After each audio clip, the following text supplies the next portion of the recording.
Hello, my name is Andre, and thanks for checking out Synthisophy. Synthisophy is integrating the wisdoms of history based on fact and truth into our present culture. Let's take a look at Chapter 2, Human Evolution. Here's a picture you have probably seen before, which is a synopsis of human evolution. Let's take a quick look at it. Years ago, we had an ape-like ancestor who evolved into Australopithecus, that then evolved into Homo habilis, then to Homo erectus, and then to Homo sapiens, as we are today. Human evolution can be traced back 4 million years ago to Australopithecus, the southern ape in Africa.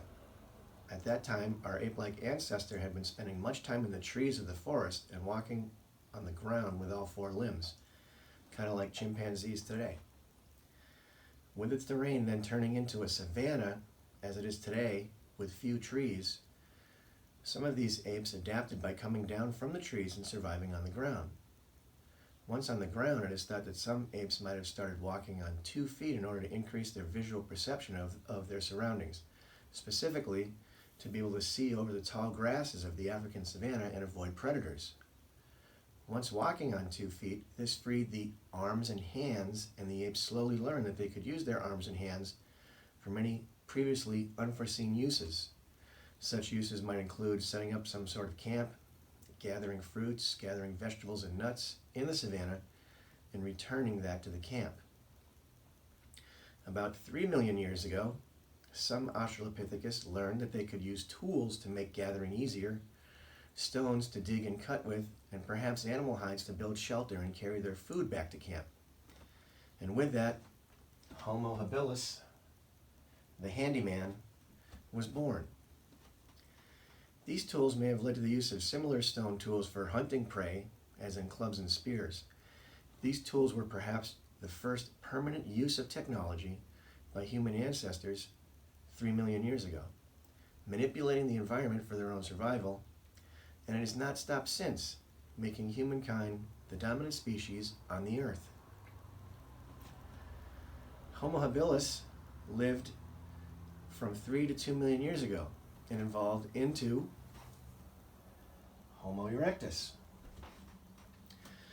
Homo erectus survived until about 300,000 years ago.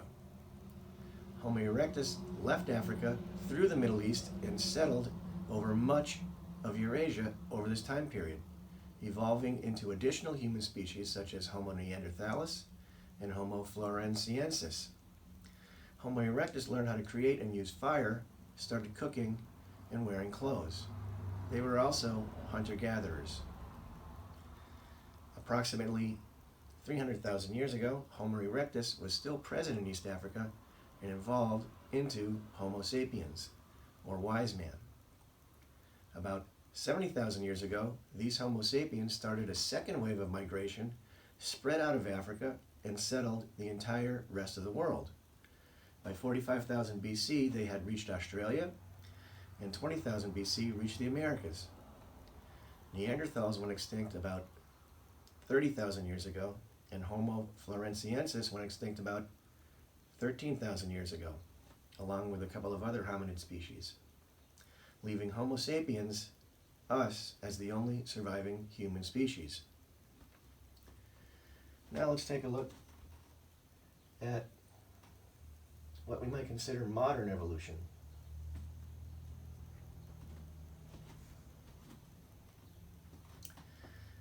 We are presently Homo sapiens, and about 12,000 years ago, we created the agricultural revolution.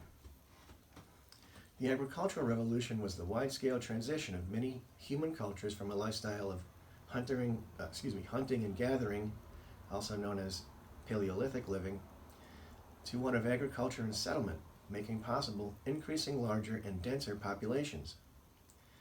Agriculture led to the first civilization, that of Mesopotamia in the Fertile Crescent in 6500 BC, and the beginning of laws, as we know them today, as first written in Hammurabi's code. Other early civilizations include the Indus Valley Civilization in what is now India, ancient Egypt, the Mayan civilization in what is now Central America, and ancient China. The scientific revolution started in the 1500s with developments in mathematics, physics, astronomy, biology, and chemistry that transformed the views of society about nature. Science is the study of the real world based on fact and truth. The scientific revolution led to the Industrial Revolution.